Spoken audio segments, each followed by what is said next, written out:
Hi guys, Scotty here with another DBZ Dokkan Battle video for you. In this video, we're going to be looking at how to build the recently Dokkan Awakened Tamagami free-to-play units. So Tamagami 1, 2, and 3 have all got their Dokkan Awakenings, and we are now looking at how to actually build them. So I'm going to have the build on the left there. I'm going to go into it just a little bit. I'm not going to go super in depth, so let's jump right into it. With Tamagami 1, you pretty much want to be sticking him in slot 1 on your rotation. He's going to be slot 1ing there. He's got some good damage reduction. He's getting boosts from his allies per Dimer category. He is getting, like I said, a lot of damage reduction sitting here, and defenses when receiving attack. So that is always good. Now, the main thing about him is his EX super attack can only trigger on the first attack of the turn. It's like Daima Goku, Super Saiyan 4. He cannot, additionals are not going to trigger that EX, and that is where you're going to see that greatly raises defense. Now, if that was on his, if that was on just his regular super attack, I'd be saying all in for additional on this unit so that you can massively raise his defense, although still being a slot 1 unit might not help anyway.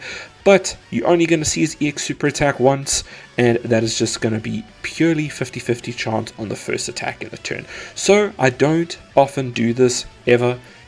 I would say a full dodge build on this character is actually good here, and we're going to run his equips. His bronze equip, probably just give him some defense. That's you're going to see that across all the builds today. Extra defense. Silver equip, we're going to go as high as you can on the evade, and gold equip, same thing, high as you can on the evade.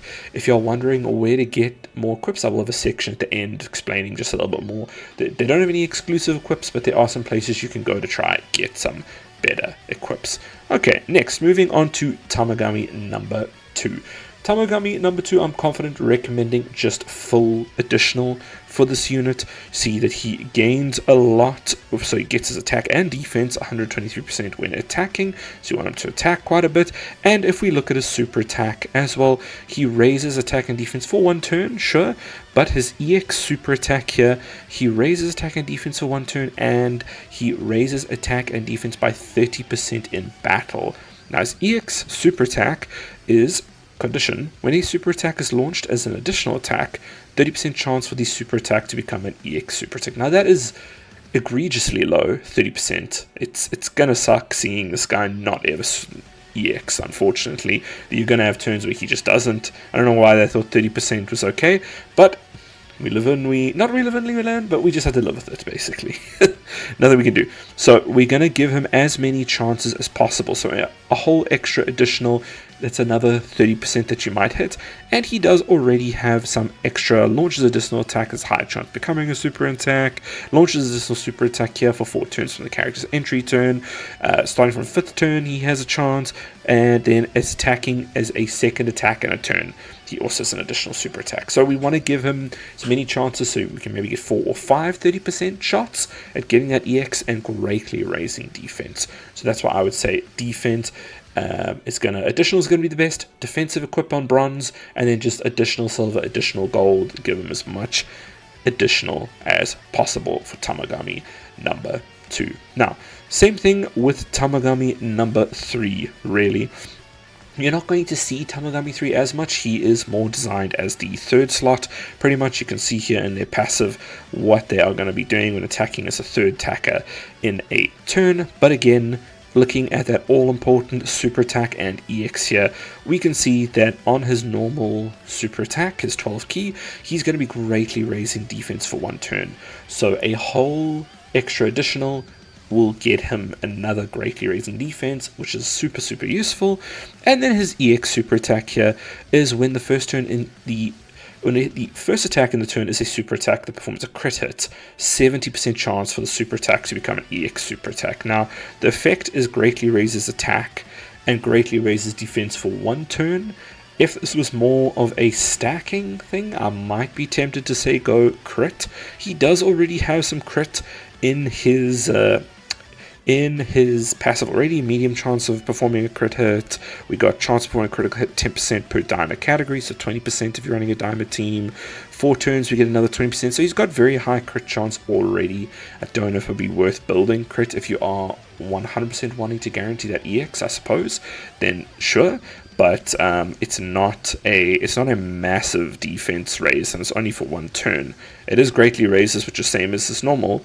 But I would say that if it was going to give him a stacking effect, sure, then maybe we go for that. But it's not as important, and we already have quite a bit of crit in there. So again, for Tamagami 3, I would go max additional, and then a defensive equip just to get that base defense up on his bronze, and then silver additional and gold additional equips. That is going to be your best bet, I think, for building the Tamagami teams. Now, if you've built your own way, or you don't really agree or anything, nice thing about these units is they are free to play. So if you try this out and you really don't like it, you can always just either reset that unit or just build another copy. It's not very difficult to do, and just to have a different build. So that is what's nice about the free to play units, that you can farm easily. Now, your best bet for equips, and I'm sure you've heard this from a lot of people now, is just going to be the In Search of Greater Power God Level Intensive Training event. It has been revamped a bit. A lot of people hate it. I don't really see the problem with it.